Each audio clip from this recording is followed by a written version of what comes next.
Pemirsa, meski tidak lulus SMP dan pesantren, akibat terkendala biaya, sosok yang satu ini berhasil menjadi pebisnis berbasis online. Tidak hanya itu, pria asal Tegal, Jawa Tengah ini juga sukses membuat aplikasi yang mewadahi para santri untuk berbisnis online. Dan berikut program spesial anak pesantren keren yang kami tayangkan selama Ramadan.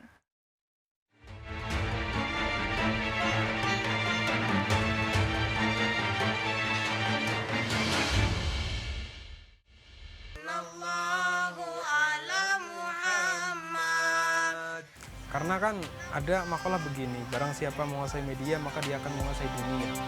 Setiap amal ibadah, sholat, puasa, zakat, haji, pokoknya yang berkaitan dengan ibadah, manakala ibadah itu tidak didasari dengan ilmu, maka mardud itu ditolak. Ya kalau dilihat dari latar belakang saya itu sebenarnya ya, saya terlahir dari keluarga yang sederhana. Akhirnya saya waktu itu bekerja di daerah Tuel, ya menjadi tukang nyabutin rumput, tukang bersih-bersih.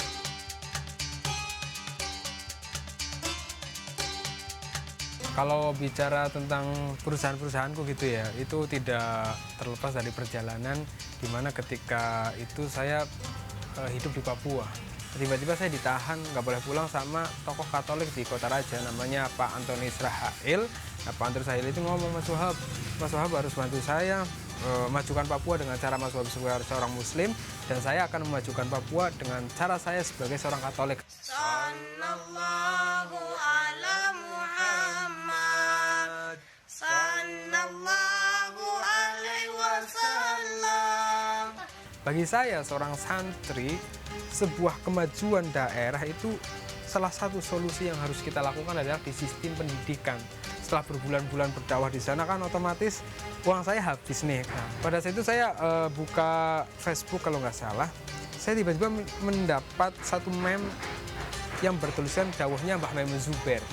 Dawuhnya begini, seorang santri, seorang ustadz, seorang dosen harus punya usaha agar hatinya merdeka dari keinginan diberi oleh orang lain gitu. Akhirnya berbekal quotes itulah saya pada saat itu saya niat mau menjadi seorang pengusaha. Posisi segini, itu berarti harus lebih besar. Nah, akhirnya tercetuslah nama Distro Kang Santri. Tapi saya ingin membuktikan santri juga bisa menjadi seorang pengusaha yang sukses. Di mana melalui kaos ini ya sebenarnya menjadi metode kita sebagai seorang santri untuk berdakwah. Nah, makanya kenapa kok kita harus ngaji? Ya karena alasannya seperti itu. Harus tahu ilmunya ya? Harus tahu ilmunya. Fardunya wudhu bagaimana, kira-kira wudhu kita benar nggak? Jadi kalau santri online ya namanya ya, santri online itu saya dirikan waktu di Papua juga. Kenapa kok saya membuat santri online pada saat itu? Karena kan ada makalah begini, barang siapa menguasai media maka dia akan menguasai dunia. Yas'alunaka 'anil anfali kulil anfalu lillahi war rasul.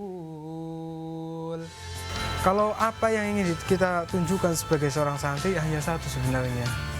Kita akan melakukan sesuatu yang bermanfaat bukan hanya untuk diri kita, bukan hanya untuk agama kita, tapi untuk semua manusia yang ada di dunia ini.